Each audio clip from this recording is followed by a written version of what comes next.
प्यारे बच्चों, हम लोगों का उद्देश्य आपके माध्यम से ट्रैफिक रूल को जन जागरूकता के रूप में समाज के अंदर प्रचारित करना है और कोई माध्यम नहीं। हमें यह भी पता है कि आप अभी 18 साल से कम उम्र के भी हैं, इसमें बहुत सारे बच्चे, आप वाहन नहीं चलाते होंगे, लेकिन आपके माता पिता जो हैं वो वाहन चलाते हैं। माता पिता को आप कह सकते हो, आपके पापा अगर मोटरसाइकिल पे घर से बाहर निकल रहे हैं और उन्होंने हेलमेट नहीं पहना है, तो आपकी जिम्मेदारी बनती है कि आप उनको हेलमेट अगर घर में रखा है तो ले जाकर के पकड़ा, पापा हेलमेट लगा लो। इससे क्या होगा कि वो एक बार दो बार महसूस करेंगे और अगली बार वो जो है स्वयं लगाना शुरू कर देंगे। पापा हेलमेट लगा लो, पापा ये हेलमेट ले लो, तो पापा को लगेगा बच्चा बहुत समझदार है? तो निश्चित रूप से वो एक आध बार हेजिटेट करेंगे और बाद में फिर अपने आप लगाना शुरू कर देंगे। आप अगर कहीं जाते हैं तो आपकी भी जिम्मेदारी है, आप हेलमेट लगा के ही टू व्हीलर का प्रयोग करें। बिना हेलमेट के टू व्हीलर को कदापि भी नहीं चलाना है। यदि आपके पास फोर व्हीलर है, आपके पापा बैठे हैं, पापा ने सीट बेल्ट नहीं लगाई, तो आप उनको तुरंत बोलिएगा, पापा हो, चाचा हो, ताऊ हो, जिनको भी आप देखते हैं कि वो ट्रैफिक कंट्रोल के नियमों का पालन नहीं कर रहे हैं, तो उनको आप तत्काल टोक दीजिएगा। ये हमारी नैतिक जिम्मेदारी है, क्योंकि आपको सिखाया गया है, और जब आप सीखेंगे तभी हमारी जो नियमावली है वो समाज में प्रचारित होगी। तो आप जानते हैं, समझ गए?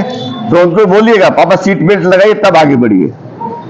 तो ये हमारी नीति। दूसरे, जब रोड पे आप चलते हैं तो ये भी ध्यान रखें, अगर आप गाड़ी में बैठे हैं, मैंने आपको पहले भी बताया था कि अगर आप गाड़ी में बैठे हैं तो कंट्रोल रखिएगा। स्पीड से ज्यादातर एक्सीडेंट जो रोड पर होते हैं वो दो तरह से ज्यादा होते हैं। एक तो स्पीड की वजह से और दूसरा ड्रिंकिंग की वजह से।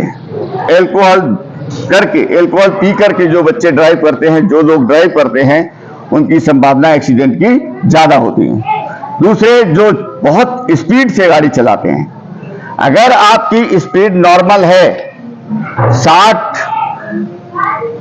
60 किलोमीटर पर आवर की स्पीड है, 70 किलोमीटर तक अगर स्पीड है आपके हाईवे पर, तो आप समझिए एक्सीडेंट की संभावना आपकी ना के बराबर है। क्योंकि कोई भी अवरोध अगर आता है तो बहुत आसानी से कंट्रोल हो जाता है। स्पीड अगर आपकी 100 से ऊपर है, कोई अवरोध आता है तो एक्सीडेंट की संभावना बढ़ जाती है, क्योंकि आप तत्काल ब्रेक लगाएंगे, ब्रेक लगाते ही आपकी गाड़ी डिसबैलेंस होगी, आपकी स्वयं की गाड़ी पलट सकती है, पीछे जो वाहन अन्य आ रहे हैं वो भी आप पे अटैक कर सकते हैं। तो इसलिए स्पीड को कंट्रोल करना है। जब आप स्पीड को कंट्रोल करेंगे तो आपके एक्सीडेंट की संभावनाएं बहुत कम हो जाती हैं। दूसरे, जो ट्रैफिक के नियम हैं उनको भी आपको फॉलो करना है। रोड पर चलते समय अधिकांशतः ये देखा जाता है कि बच्चे जो रोड के नियम हैं, जो ट्रैफिक के नियम हैं, उनको फॉलो नहीं करते हैं, गलत तरीके से कट लगा करके इधर से उधर निकल जाते हैं और वहीं पर एक्सीडेंट की संभावनाएं बढ़ जाती हैं। ओवरटेक करने पर सबसे ज्यादा एक्सीडेंट होते हैं। आपने देखा हुआ अक्सर जब हम कोई किसी गाड़ी को ओवरटेक करते हैं तो उसमें भी एक्सीडेंट की संभावनाएं बढ़ जाती हैं। तो ओवरटेक करते समय बहुत ही पेशेंस की जरूरत होती है, धैर्य की जरूरत होती है। गाड़ी आपकी क्रॉस हो सकती है, नहीं हो सकती है, आपकी स्पीड इतनी हो सकती है कि आप उसको ओवरटेक करके क्रॉस कर जाएंगे, आपको देखना होता है, पेशेंस चाहिए होता है। तो पेशेंस ड्राइवर को रखना होता है।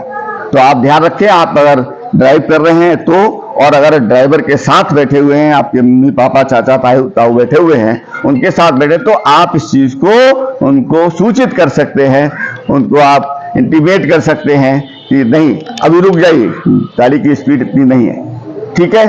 तो ये सारी चीजें आप लोगों को ध्यान में रखनी है।